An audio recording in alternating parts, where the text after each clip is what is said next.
welcome to another gameplay review on the Virkayu gameplay channel. And in this one we have Kha'zix, the new favorite son of Riot's balance team. Hey, let's buff him. Although, you know, we're going to nerf the slow because it's a little bit obnoxious, but then we're going to buff his isolation range, right? That will work. Give him an extended duration in the R, right? That will work. Wait a second, that didn't work too much. What if we just gave you 10 bonus damage? As Graves gets hooked tonight, he's going to have to wait for that E, no? Because there it is. You know, this is a champion that has historically been the best assassin jungler in the game, by and large, for many stretches of time. And, you know, in the last year or so, we've had these different farming metas and Hector metas and ganking metas and straight up AFK sequencing metas, and he's kind of not really slotted in a perfect way, right? When we had the season 11 farming sequencing meta, it was quite common for Kha'zix players just to 5 camp just to get invades and get on the map faster. But as you see the Graves go to the bottom side, here we have the first strike rune set on the Kha'zix. What he's amazing at is adapting. That's not a pun on anything, it's literally true. The champion can red side quadrant into activity. He can red Raptors, Grump, the Tanu, and E West into activity. He can full clear, he can 5 camp. He has a lot of opportunities. Now this guy has decided, because he didn't really want to... That was closer than expected. But no, he didn't want to walk around this way in case it was vision. He wanted to ensure, hey, let me go and do some vertical jungling. The Graves has to expect it at this point.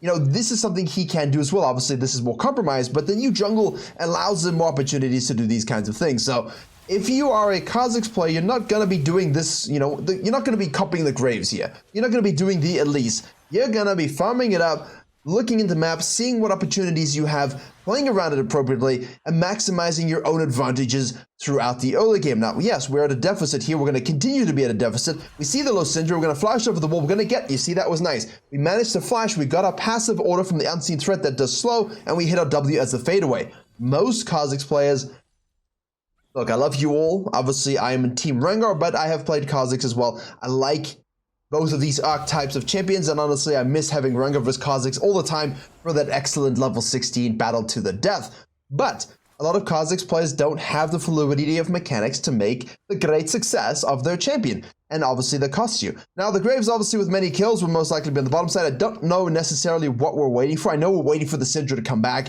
maybe blitzcranking us, we can goon squad, but waste of time here. Just fall back to your Grump, fall back to your wolves, make sure those camps are taken. Let's try and fix this vertical jungling, because now obviously Graves has a run of the bottom lane, and we don't want that, right? We just don't want that. So we need to make sure we're spending our gold, getting that level 5 as soon as possible, and so we can begin the evolve pathways. Now, the added damage to the Q, base damage adds to most things, most spells, helps junglers in many ways. If it's bonus AD that they're adding, or total AD that they're adding, and so on, that's great as we get into the game, but base value changes onto spells is the thing that allows you to clear faster, skirmish better, all in the first rotation. So that's huge for champions that, like I said, Kha'zix, not going to be this dominating invade force, right? But a little bit of extra damage on that Q for our clears and everything, as well as our skirmishing, is always going to be appreciated. Now, as we watch bottom lane here, we will know what the Graves did. The Graves knows what we did, and we have the serrated Dirk plus longsword. So 3 itemization flex as we watch this develop is always possible. We're gonna go Prowler Score this game. We want the lethality passive plus movement speed plus the gap close and damage amp. You could always want the ability haste for Duskblade plus the slow and the camo. You could just want the armor penetration plus the shield from the Eclipse. Nice little show up here. Unfortunate that they're able to get the kill. You could probably look to go on the outside, but the Graves is 99% gonna be showing up on the bottom side because he knows what you did. He knows he has to go to the bottom side here. He could also correct, but this is what's interesting about vertical jungling, yeah? The correction is always going to be on the bottom side, most of the time be on the bottom side, purely because there's no reason for Graves to go and correct the top side. If Kha'zix wants to say top side, Graves will get double kills dragons, and that's not good. So Kha'zix is forced to correct it, which he does do, right? He comes down here, he shadows, nothing. Now we commit the mind games with the jungler, and Graves is like, should I stay? Should I wait for Leona? At this point, yes. But Kha'zix can fall back to this. He cannot hang around for this. We have to worry about that. Zoe goes back to the mid lane. Look at this nice pathing around the outside. We get level 5. Graves will not have level 5 on this. You know, you can expect this, and a lot of junglers ask this in the courses and in coaching. As you would have seen advertised, I have those in-depth courses to help you get to Diamond and get to Master Tier. That one will come out soon as well. Everything you need to know about these kinds of situations. But in one-on-one coaching, people always ask me, should I be waiting for this again? We get that unseen passive threat with the slow, with the W. Obviously, no slow on the on the base form of the W. That's for the evolved, but at 90% evolved W slow down to 75, that's noticeable for those picks, right? But I feel like that's something they long should have addressed beforehand, and in turn, because that utility goes out the window, they now need to give you the damage. Now, we do kill the Graves. We have the RNG Scuttle on the bottom side here, which is, of course, lovely. We can go ahead and snack that. Let's crank. There you go, does that. We'll take this away. We're not floating with this dragon. We don't care about this. The vision is more than enough. The RNG Scuttle is more than enough. We're going to force the Graves top side here. He could show up here, definitely, 100%, because we know he took these camps and camped bottom lane and died. So effectively, we can just fall back to this and look back to this if he shows. The downside of going on these tangents, do I rotate and sit here and wait for the Graves to show up, or do I bait him? What do I do when Graves are not having these mind games, as he does, in fact, to show top lane? Again, top laners, if you can track junglers, you're going to have such a great time in this game. Now Blitzcrank goes in, we get the knock up there, we can jump in onto that. The Syndra is level 7, obviously ult is available, so you don't want to get too low. Be very, very cautious about overcommitting. It's always going to auto. Lichbane for free. She picks up a flash because, yes, please. We have the plant get hit down here. The Graves does hit the, what's this guy's name? Renekton. He gets Renekton and he hits the plant, so we get some Elvision over here. Now, of course, we're shadowing, like, is Graves in the area, or did he go to his blue? And Kha'Zix is going to do the little sneaky repeat flank here, obviously with the R-Evolve that we have. You'll notice from the skin there, because when they give you that activation time, Leona now sits for, oof, we do die. So nice job by Leona, kind of expected. Can we clean up at all for the assist on our Kha'Zix brother? We don't even get the assist for him. Little bit overzealous here. Ult, cinematic in nature only. Anyway, do we sit here and wait for this? No, because essentially we can fall back to the Krugs and observe, but like, you can't just sit there and like, how long do you wait? You know, and if your bottom lane do die to it, or if they don't die to it, you assess accordingly. And I'm glad that he did this and kited back and still got a kill, because that's exactly what you want to do. Sorry, tangent happened, game keeps happening, it's highly active. You have to think about these things as we go forward. The Graves obviously hits the point down, snacks away the Herald because of the Kha'Zix's demise, but now Kha'Zix will come out of base, will come to the top side. Can we pick something up here? We have the Brala's Claw active from our E. The Syndra has no flash, so she will die as well. We'll just get that little Q, and Leona shows up for some particular reason. I'm not sure why. We've used all our spells now. We have our flash available. We have R up in 5, so we're just looking at the cooldowns if we need it. Do we need to slip in again? This does happen to everybody, so I want you to not feel too embarrassed when it happens in game. We've seen Challenger Kindreds do this, so it's quite funny. People actually get, ironically, they get quite nervous in live coaching sessions, or in coaching sessions in general when they send VODs. It's like, oh no, I can't believe I did that. It doesn't matter. We all make mechanical idiot mistakes. Everyone does. Really, absolutely normal. It's just funny. You just laugh at it. Now, we obviously don't have the Herald. We're not going to wait to do our blue side here because the damage do be coming in now. We do not wait to do this side, which is atypical to how I would basically explain the game in most of my philosophies, because I'm not really that obsessed with this. Because I would much prefer to kind of look, if we put it in 0.5 speed just while he does this, look for this quadrant finish, you know, stack up some gold, cash money, cut in. But if we know that the Graves is finished with this side, he dies, he's going to respawn, come down here. We want to prevent this opportunity, right? We want to make sure that we're there to cut in, and Blitzcrank is perma roaming, so it's important. While this may have been the goal for you, to look at the tracking, to look at the room of your support, and play around it. A lot of times, most players in a lot of MMRs have their supports roaming, but they're not here to make these plays, right?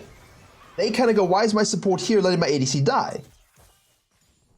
You know, why are you farming when you could make these plays with him, get dragons, and really start to snowball yourself as well as your support in terms of cash money gold?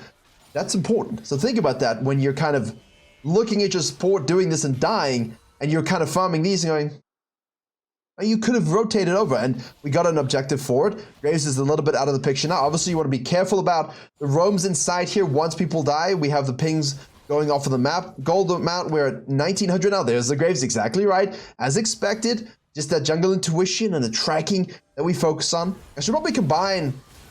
Kai'Sa was not tracking on the other hand, so she will die for this. Now we can make sure we kill the Graves as well, who flashes in. We missed that.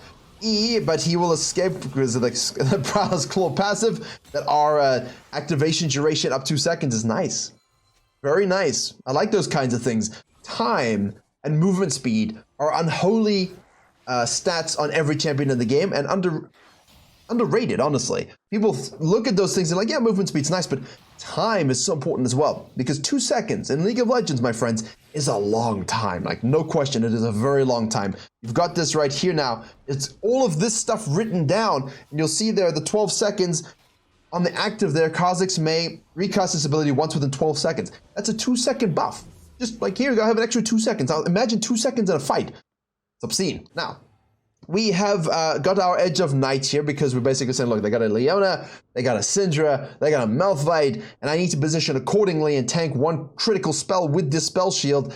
This is what we're going to have to do. So I think this is absolutely fine. Normally, you would see the Ghostblade tech and the Sherildas and things like this, but hey, adaptive itemization, adaptive first clears, adaptive pathing, some of all of the cool reads that we need to be able to make to become a fully fledged jungler. We go over the wall here. We have our Q, we have our orders. We can do another one. The W doesn't really hit there, but we'll get an auto Q to make sure we finish him off. That's juicy fresh. This cooldown here, 90 seconds. Anyone remember when that was significantly lower? That item. There was talk, I saw some nonsense talk of it just straight up being removed. I don't think that should be the case. I think the item definitely serves a purpose for champions like this. Melee assassins and AD Udyrs and things that just need to get onto tough to get onto comms. You need that, right? You don't have to be forced to have an R evolve Kha'Zix. But again, I love the flow here. Really, really good Leona ult. Like, that was exquisite disengage. That was chef's kiss disengage. But I like the fact that we're going here, we're doing the killings, we're seeing the transition play. Now we can move on up into this zone, right? The Blitzcrank is 1-4-10. But he's 1-4-10 because of us. If you don't move with him as Kha'Zix, as the jungler, he doesn't get these 10 assists, right? He's just inting. So think about that as well. Now, we could just E over the wall here. Obviously, that's a pretty high cooldown. We do have our R evolve up. We see the Gromp being kited upwards. The hook does hit here, so we can R evolve in there. Make sure we hit the passive auto, get the Q as well, auto Q. We'll finish up clearing this one.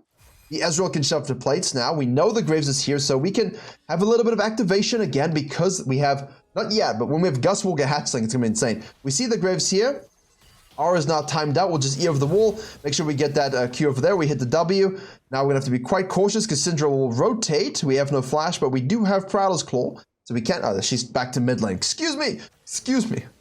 She's back to mid lane. But still, if you're playing in-game and you look around and you miss the fact that they disappeared and it's always like, where did she go? Then please be aware that that could be a thing. Well, he tried. Honestly, again, exquisite scat of the week. Like, the Prowler's Claw is now a cooldown. So, well played by the Syndra. You're seeing the disengage, the engage issues of the Kha'Zix here, but the base damage increase is great all round. All right. We like the fact that the R-Evolve timer is, you know, and the way he's playing makes sense. He's playing a very active game, following the Blitzcrank around, fighting and skirmishing, translating plays into aggressive plays, and falling back to his camps. He's not focusing on the camps first into objectives, and that's where the Q-Evolve would be more useful. Obviously, damage is great, but if the classical Kha'Zix thing was, hey, I'm going to gank and have less CSPM, you want the R-Evolve first, right? You want to make sure you're able to get in and out of these ganks and have as many passive procs as possible. Nice kills again. Again, we rotate. We see our dead ADC. Support is down there. Hits a beautiful hook. I'm going to show up. There we go. Level 10, not quite 11. Shoot your machine guns. Well, those fireworks. Fireworks. Not mecha. It'd be the World Championship skin. Do you remember when they first launched this skin? And he has a Chroma for like 300 teams or something like that?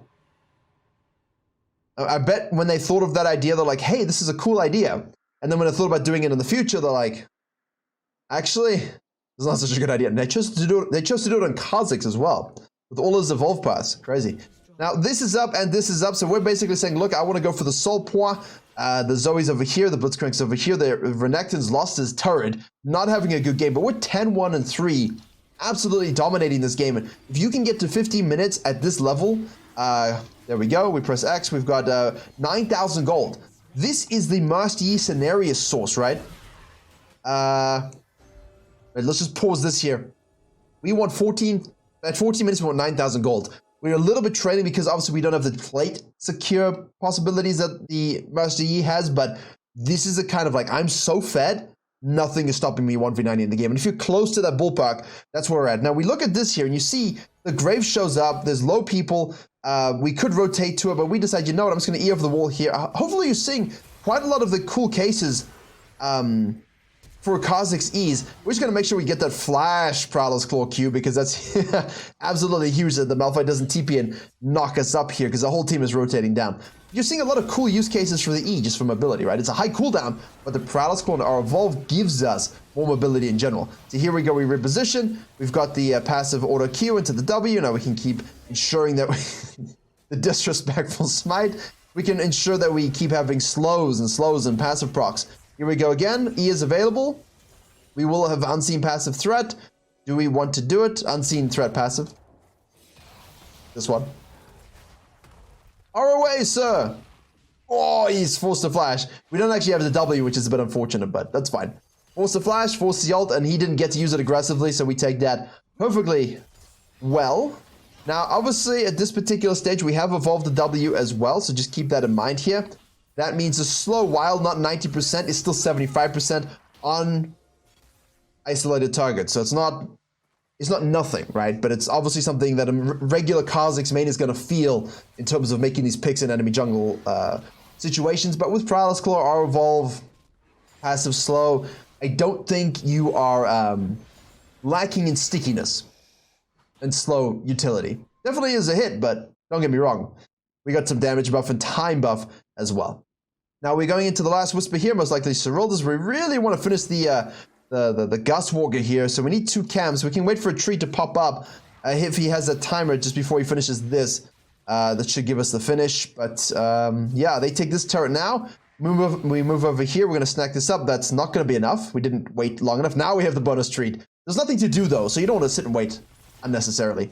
Blitzcrank is forced to flash. Graves E's in. We get the root and the sleep, so we'll just move him back in here again. We get the auto Q. Thank you so much. Renekton's doing disruption things. We have our evolve again. We'll leap strike right in there. We'll get another leap strike. We'll leap right in. We'll get that kill. There we go. Prowler's Claw. Reposition again. W is up. But Zoe is able to finish it. So really good use case or showcase of, look, this is what you can do with Prowler's Claw, new R evolve timers, and the W and what its effect is effectively on our game plan. But I mean, it's the kind of stuff like the Kayn nerf to the E that you're gonna know as a one trick, but you understand why it happened and you can play around it accordingly. And it's not gonna take, you know, 500 of your LP away. You're not gonna demote from Challenger to GM. You're not gonna go from GM to Diamond. You're not gonna go from Master to Platinum. You're not doing that to Tobias Fate yo-yo because of these changes. So you're just gonna kind of have to reconcile and try some different evolve paths and itemizations and see what feels good. Or you can miss a W like that as well. But again, as we all know, Scuttle Crab do be the most mechanical champion and player in this game. If I play Karthus and it queues on the Scuttle Crab, it's like a whack-a-mole on a 10,000 difficulty. Not really, but it can feel that way for some people. The plank does get hit on us, so we know someone is yoinking away our blue buff here. And obviously it's going to be the Graves, but he's down 3 levels. 3 levels this guy is down because the Kha'zix has just played a beautiful flowing game, seeing the fights, moving to the fights. We hit the W there. Obviously we'll have the baseline 45% slow at this particular stage. The Renekton is flanking for the kill. He does get knocked up and blown up, but Kha'zix is ready to leap, and we have the R activation. We'll get that Q there to make sure we get the cleanup kill. We're going to chase down with the R activation again. We're going to Prowler's Claw into the Graves. He's going to reposition, so we move out. The hook comes back in. We get that kill. That's so good. When I sit down, the Blitzcrank has played a very nice game as well. But you see this, right? He moves in, recognizes their mobility spacing, and then goes out again. He doesn't stick to it. Assassins, you got to go in and out, in and out. And he's using that R Revolver and Prowler's Claw really nicely. Really, really nicely to go in and out. We do enjoy it. I love watching great Kha'zix plays and great Kha'zix gameplay because Assassins require such a strong positioning and champion knowledge that you just don't see on average. It's very easy to see why people struggle to climb with Assassins. And it's always them. It's always their impatience and their inability to position correctly in fights. And as Kha'zix, we're always taught, you know, flank and flank. All Assassins, flank and flank and flank. Kha'zix and Evelyn have these abilities to go from the front. Well, less so Evelyn, but Kha'zix with the R-Volve really can, you know? That's unique and interesting from a team fighting perspective. I do enjoy that. Now, we don't have E, obviously, but we do have R-Volve up. The Blitzcrank hits that hook, so we can just hit the W there.